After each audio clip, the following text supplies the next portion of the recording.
Hello, my wonderful viewers, and welcome to another episode of Betty Adams Overanalyzes.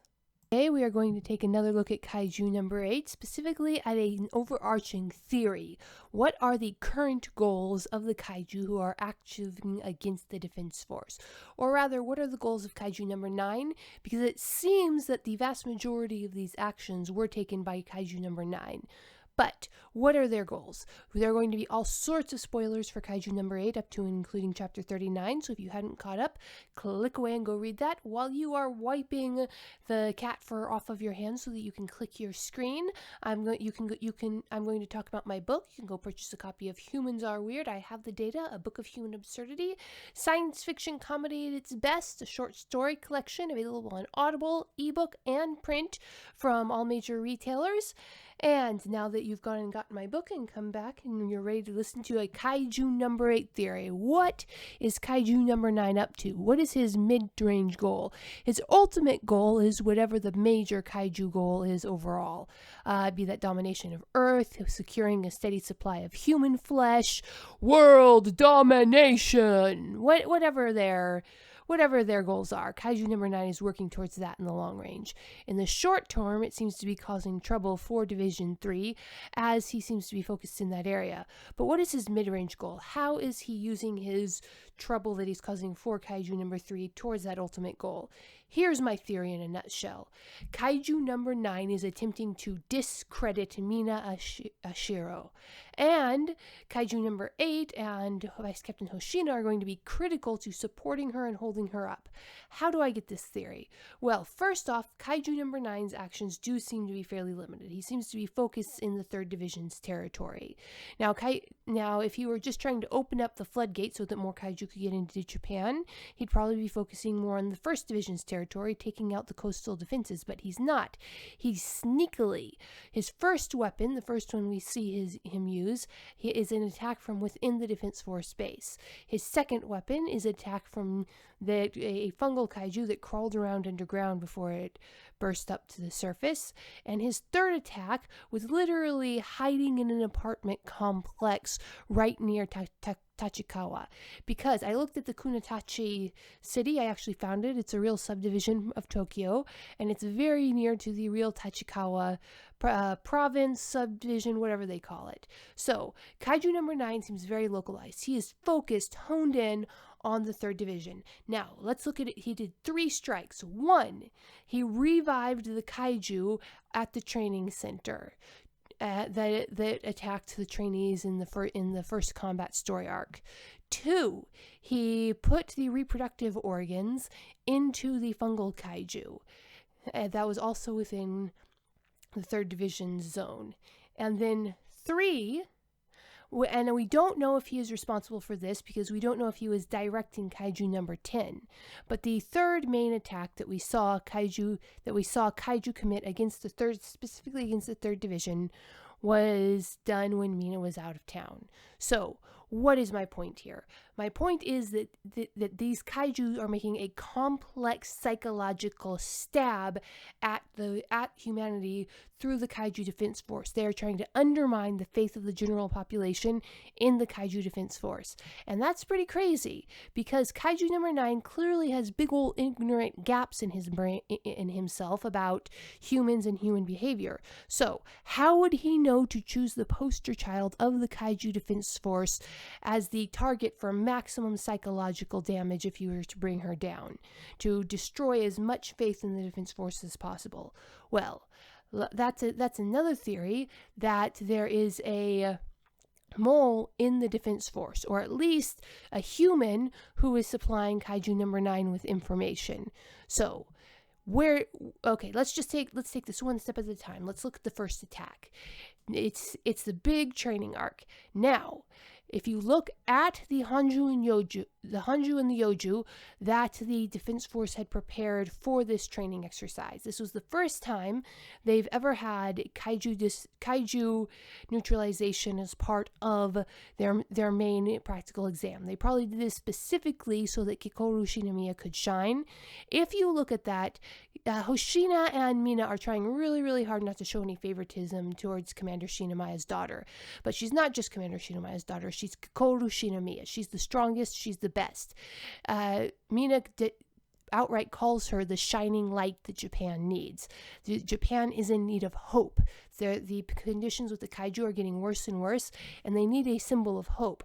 And Shinomiya is going to take the torch from her father and pass it on and be the next generation when her father passes on that torch to her. So this is a huge responsibility on for Kikoru to take.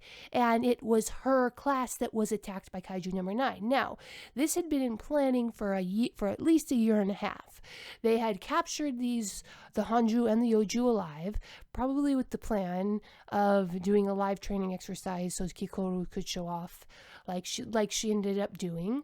And they removed their uni organs and they prepared them for this.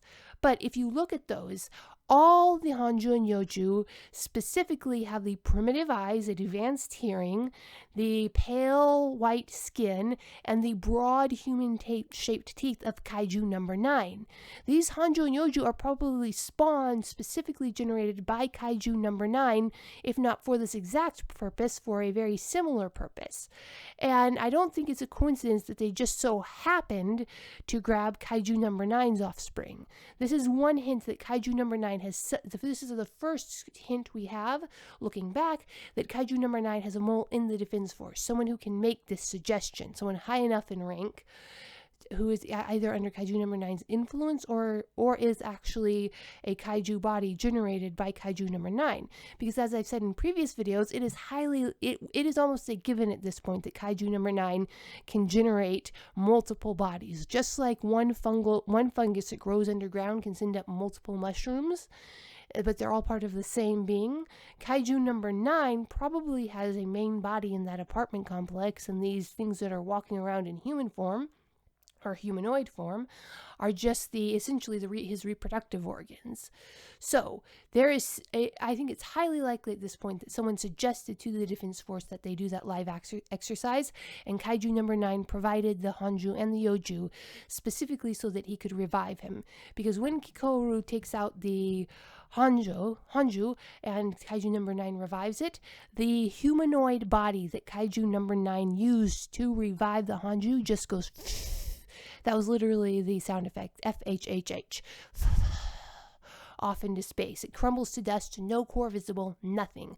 That body was a one and done, one-time used spare. It was a disposable. So we know that Kaiju number 9 can grow multiple bodies. It's possible that the Hanju and the Yoju were just extensions of himself, or just a similar type of Kaiju. So that's the first attack. Now, what would have happened if Kaiju number 8 wasn't there? Kafka was there. Kafka was the giant monkey wrenching Kaiju number 9's plans. And we know from the scene on the bathroom that Kaiju number 9 expected there to be mass death and murder, and that he knew about Captain Ashiro vaguely. That captain of theirs is that captain of theirs that strong? He expected there to be a strong captain, but he didn't expect the captain to be strong enough to prevent all the deaths.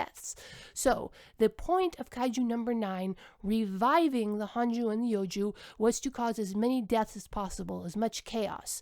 Now that is a terrorist attack. That is an attack designed to cause stress, to cause fear, to cause as much death as possible without achieving any set goal. It failed, not because of Captain Ashiro, but because Kafka was there in his Kaiju number 8 form to pulp the Hanju and rescue Mina.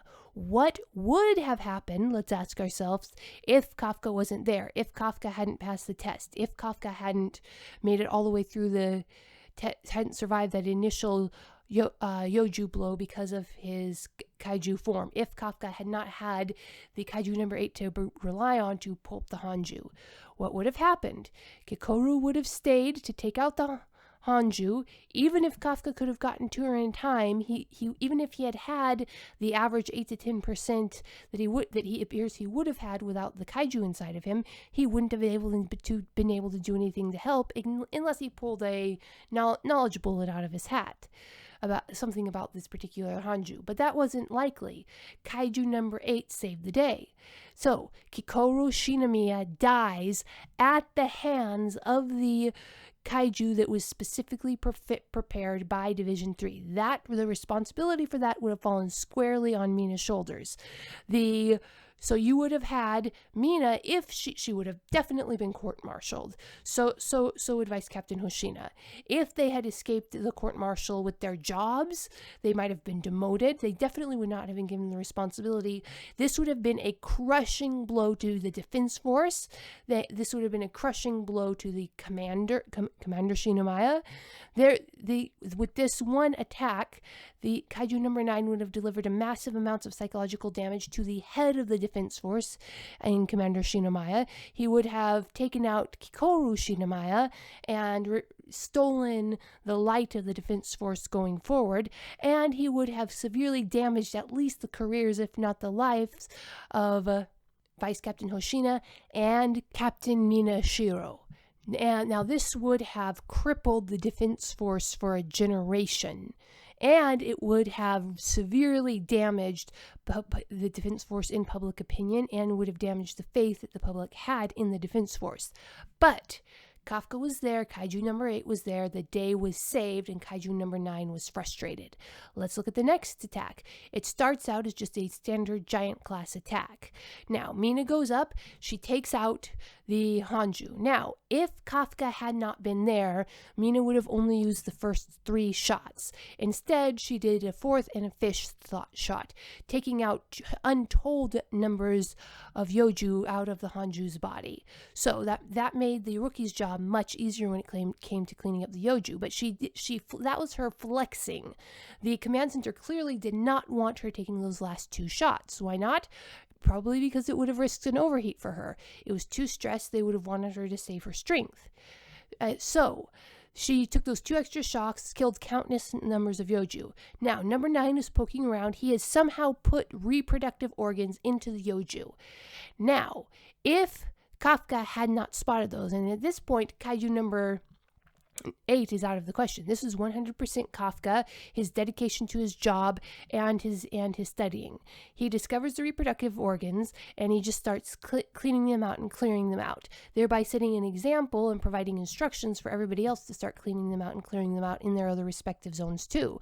So because of Kafka's presence at the Battle of the Giant Fungal Kaiju, 1, Mina went the extra mile to destroy as many Yoju as possible just to show off to Kafka. And 2, Kafka was able to discover and neutralize the primary threat of that attack. And again, let's look at what would have happened if Kafka had not been there. What would have happened is Mina would have taken her 3 shots, left hundreds if not thousands of more Yoju to spawn and come out. She would have backed off and rested. Meanwhile, Vice Captain Hoshina would have gone out neutralizing those things to the best of his ability. It would have taken them a lot longer to find the cores. A lot of them would have started reproducing from the corpses left laying around. Because they're so busy killing fresh Yoju, they wouldn't have time to examine the corpses. The Yoju would have broken out of the containment zone, and there would have been a massive amount of damage. And who would have been responsible? The captain, who took 3 big flashy shots and then backed off and stepped out of the fray. So again, that would have been a massive smear on Mina Ashiro. It would have been a black mark on her record. It would have been a black mark on the defense force. It would have shaken Japan's faith in their golden child. Because remember, Mina is the golden child, the poster girl for the defense force. She's a shoo-in for the next director general after Commander Shinomiya retires. They're grooming her to be the shining light, at least until Kikoru's old enough to take up the torch. And if she's seen as this big flashy captain who only cares about taking out the big kaiju and leaves the little kaiju to overrun the little people, that could easily be spun into a black mark against her, and it was something that the media would do very readily. They'd eat that up. But again, this is very, very subtle workings. Someone has to have had suggested this to Kaiju number 9, a human with an excellent understanding of politics, media, and how popularity works and mass hysteria. Now, let's look at the third attack. This is not directly Kaiju number 9 related, but it's Kaiju number 10, and I assume Kaiju number 9 has been feeding the whoever planned this information. Now, this is the big deal. Mina had been called away from the base. So her base is attacked while she's gone. She's sitting in a meeting somewhere, sipping champagne and discussing things, and her base gets taken out. And again, what would have happened if Kaiju number 8 wasn't there? So Kafka, again, it's Kafka and his knowledge, not even Kaiju number 8, that plays the most important role in the beginning of this. Kafka is the one who figured out that the Wyvern Kaiju were acting weird and gave Hoshina the warning he needed to be on his guard against Kaiju number 10. Then Vice Captain Hoshina sees Kaiju number 10 and fights him to a standstill until Kaiju number 10 gets too big. Now, if that giant Kaiju had taken out the base while Captain Mina wasn't there, again, a huge mark against her. And if Kafka had not warned Vice Captain Hoshina, Kaiju number 10 might have taken Vice Captain Hoshina out with those first couple of attacks. And if Vice Captain Hoshina wasn't there, Kaiju number 10 would have had the full run of the base until Mina could show up. And even once Mina showed up, she couldn't have done much, because without being weakened and attacked by and exhausted from Vice Captain Hoshina's continuous attacks, who knows if Kaiju number 10 would have even been as easily to defeat as he was. And that was even after he'd been exhausted from regeneration, because we know from Kaiju number 8 that regeneration is expensive. Kaiju number 10 was still able to dodge. What if he had gotten Vice Captain Hoshina initially, because Vice Captain Hoshina hadn't had his warning? Kafka has been there from the beginning, backing up the 3rd Division and preventing these disasters. Again, this would have been a horrible black mark on Captain Mina. A captain is supposed to go down with her ship and definitely not supposed to abandon her division. If her division had been wiped out while she was gone, well, her division's gone. Who's going to want to serve under her again? And again, a huge black mark against the Kaiju Defense Force. This would fill people with fear. Kikoru would have been dead, probably. And the 3rd Division, the most popular division on the force, would have been wiped out. Not only are they now lacking a division, people would have been... their faith in the Defense Force would have just been shaken to its core. But Kafka was there. Not only was he able to warn Vice Captain Hoshina, not only was he able to buy them the time they needed to take out Kaiju number 10, ultimately he was the one who ended the attack on the base. And so ultimately, even though the base was attacked, even though they did suffer severe casualties, no one died. Kaiju number 8 and Kafka saved the lives of everyone on that base. So instead of being a commander with no command who lost all of her people to a Kaiju attack while she was gone hobnobbing with the bigwigs, Captain Mina is now the victorious captain who has defeated one Daikaiju and captured another. Again, this is all due to Kaiju number 8 and Kafka being on the scene, but Kaiju number 8 was clearly a wrinkle in Kaiju number 9's plan. Kaiju number 9 did not expect him. Kaiju number 9 did not know what to make of him at first. Kaiju number 9 seems to know what to make of him now. But how did Kaiju number 10 know that the heavy hitter of the 3rd Division's base was going to be out of town? How? Someone... And the attack on Tachikawa base, that is the clearest evidence that someone is leaking information to the Kaiju. There is a human in the defense force or a human form Kaiju who let them know that Mina would be out of the base and let them know when she was far enough away that they could attack without her immediately jumping in to take Kaiju number 10 out. So then you have, now this last is a side note and almost parenthetical because it's very theoretical. At the end of chapter 38, we see a Kaiju number 9 body spawning right close to Tachikawa base in a close by suburb, saying time to take that Kaiju power that's fallen into human hands and give it back to the Kaiju. I genuinely think that this refers to the weapons made from the numbered Kaiju, or possibly even something as common as the Defense Force suits. So this might be Kaiju number 9 is planning attack on Izumo's father's company. It might be he's planning an attack on the cold storage facility where number 6 is being held.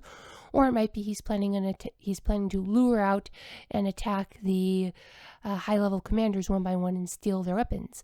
I theorize this because this would be consistent with his previous attacks. A surgical, high-level attack meant to cause doubt and fear in the population and cause people to lose faith in the defense force. And there it is. That's my theory. Kaiju number 9 is being fed information from within the defense force. He either planted a humanoid kaiju body in the defense force that's feeding him information, or he's got some human spies. Now, this might suggest that these Daikaiju attacks are the result of human meddling with the naturally occurring kaiju, or it might be that on the other side of the rift, or the other side, wherever they come from, the main kaiju intelligences are amping up their attack. But there's a mole in the defense force, a traitor or a spy. The Kaiju number 9 can spawn multiple bodies and has been using them to run multiple ops at one time. And the next series of training arcs is going to include, while we watch our rookies power up, Kaiju number 9 is going to be sneaking around, either taking out the high-ranking captains with the numbered weapons, or possibly going after Izumo's father's company. We will see. So what do you think? Leave a comment below telling me what you think Kaiju number 9 is up to. Is he when he says he's going to take the Kaiju power and give it back to the Kaiju, is he referring to Kafka or the numbered weapons? Leave your comment below. Hit that like, hit that subscribe button. Check out my books, Humans Are Weird. I have the data available on Audible, ebook, and print format. And I will see you later. Peace out, my wonderful viewers. The book from author Betty Adams, Humans Are Weird, I Have the Data, is a humorous look at human behavior through the eyes of aliens. This book is arranged in separate reports or essays, documenting the experiences with humanity through the lens of the aliens who have to interact with them. This anthology of short stories and vignettes from alien points of view highlights some of humanity's quirks we can all relate to. Author Betty Adams captures how strange and interesting humans can really be. This is a fun collection of stories you will really get a kick out of. Humans Are Weird, I Have the Data, from author Betty Adams. Order your copy right now on Amazon.